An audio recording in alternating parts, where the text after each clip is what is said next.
This is really a circumstance in which your business, your category, your customers, you're all operating in this circumstance. And we suspect that there's more disruption to come. A polycrises. Are we seeing a movement away from shareholder value at all costs to a greater understanding of the toll that capitalism takes? We surveyed 50,000 people in 50 markets around the world. What we are going to look at today are 3 of the 12 trends that we've been tracking over time. Ross, over to you.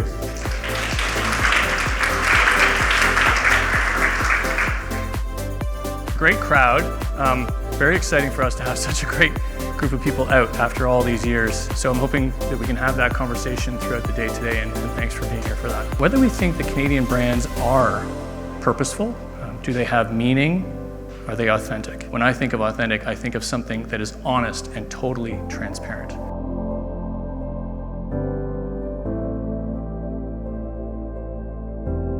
So the data tells us there are elements to authenticity that consumers seek out. And as complex and confusing as being authentic can be, these are the building blocks of being authentic. And like the elements from your high school periodic table that are the building blocks of life, these are the building blocks of authentic brands. Authenticity is about being real, being true to your own set of values. And Dove's campaign for real beauty, it was a benchmark in the industry for over 20 years. Authentic means honest and truthful, an accurate representation of who they are and what they do. An authentic brand is one that sticks by its values and its moral statement. Authentic brands are quality products that last, a brand that provides safe, quality goods or services at a reasonable price.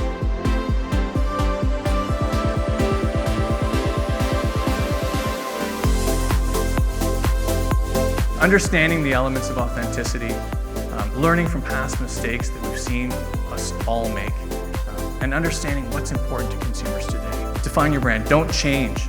It's very frustrating for consumers when companies pay lip service to the issue of the day. Stick with what you believe in. And bonus marks for you as a brand if you've actually been able to put that stake in the sand before it becomes the issue of the day. And lastly, back your words with deeds. Bake it into everything you do. Believe in it and stick with it and stay with it to be a truly authentic brand. Ask yourself this very tough question. Are you really prepared for the scrutiny that comes from making brand claims in an era when consumers won't hesitate to call you out? Thanks very much.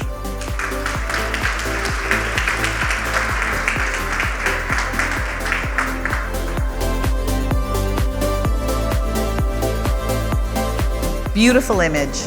It was created all through artificial intelligence, and they say that with just a few minutes of practice, you can create images like this. We certainly derive a lot of benefits from technology, but there are some concerns around this.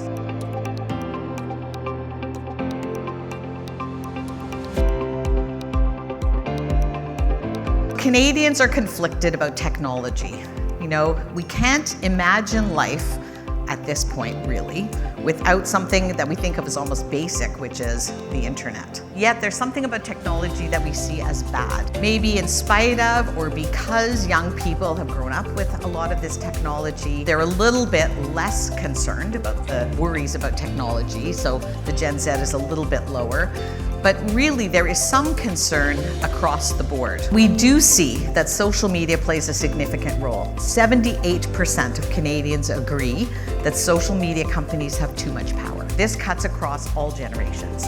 The question I think that's interesting is people are worried, but how worried are they? Do they really care?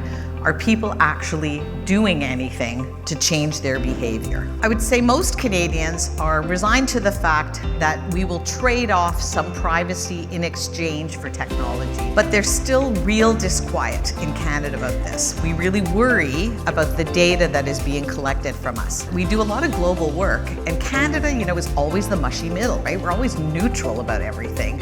And this is one question where Canada seems to be on one of the extreme ends. This is what people say, but what are we actually changing? Whether it is I've changed my habits, or I'm being careful when I'm posting, or I've boycotted some platforms for one reason or another, we're not changing our behavior. This is what consumers are saying. So we may be the most worried, but we're really not doing much about it.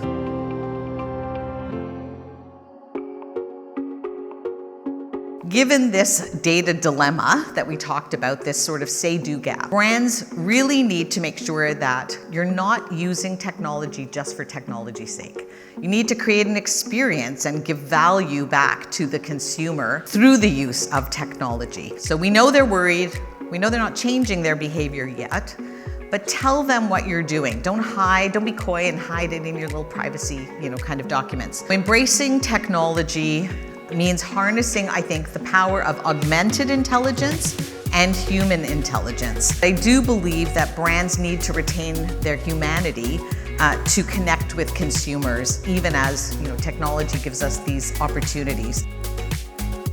Nostalgia as a term was coined in 1688, and it was actually coined by a Swiss physician, which is the sentimental longing and yearning for the return of an idealized or mythical past. It is definitely on the rise and pervasive across culture, especially right now. A big part of that is due to economic concerns, and of course a big part of that is due to environmentalism, but also a big part of it is when we face big moments of disruption and uncertainty, being surrounded by things from the past is incredibly soothing. Brands, not surprisingly, are in on the action, and this is across categories, and it's been going on for a really long time.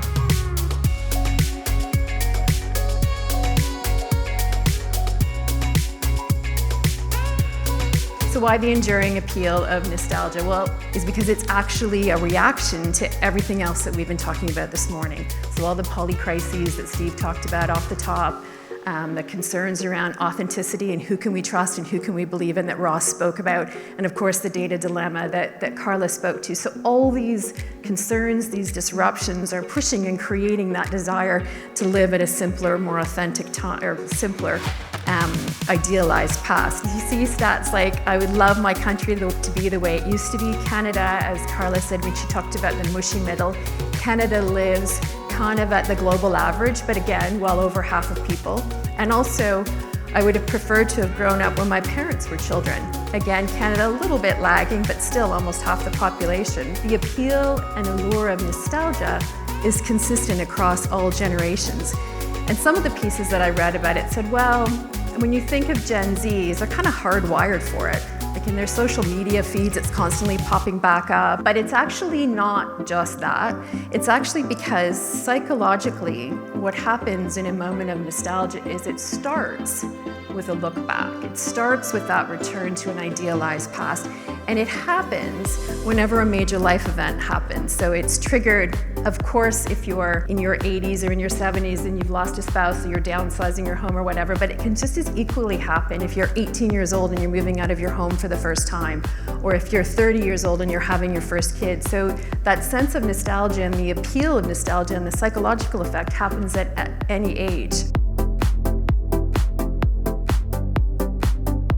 People are really interested or experiencing something and they want to engage. We get a flood of responses back, and that's exactly what happened when we said to people, what's happening with nostalgia now? Are you experiencing? What does it mean to you? Response was overwhelming, and they said things like, sometimes nostalgia is tinged with regret for choices made or connections lost. But mostly it reminds me of where I am now and the experiences that brought me here, and to make the best of moments today so I have them to reflect on in the future. So the past, the present, the future. But what's in decline is the sense of fulfillment in life comes from achieving a prominent position in my career. So again, people are really rethinking what matters, what brings meaning, and that's an interesting opportunity for us as brands. If we think a little bit about storytelling, we think about nostalgia and how it's a look back and a look forward, and we also think about people looking and hunting for simplicity and meaning. That momentum between those two creates interesting opportunities for brands to think or rethink the role that they want to play in people's lives and to storytell. Not surprisingly, you want to make great advertising, you want to tell great stories, you need to know your audience, but in this case, really understand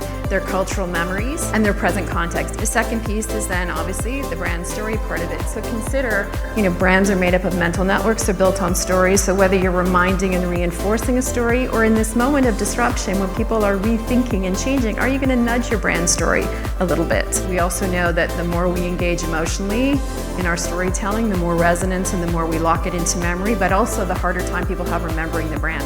So brand the heck out of it.